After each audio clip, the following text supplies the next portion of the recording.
سوريا المتعبة من الحرب والقهر اللي عم تعيشه. امبارح واليوم سوريا عم تمر بأحلك وأقسى الظروف.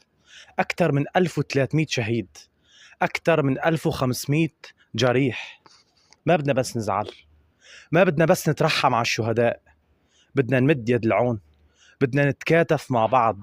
كل شخص عنده المقدرة يقدم ولو مساعدة صغيرة، لا ينتظر. يمكن تكون هاي مساعدة صغيرة بوجهة نظرك، بس بوجهة نظر الشخص اللي محتاجة راح تكون كتير كبيرة.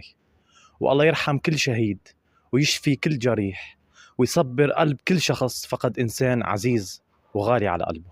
وإنا لله وإنا إليه راجعون.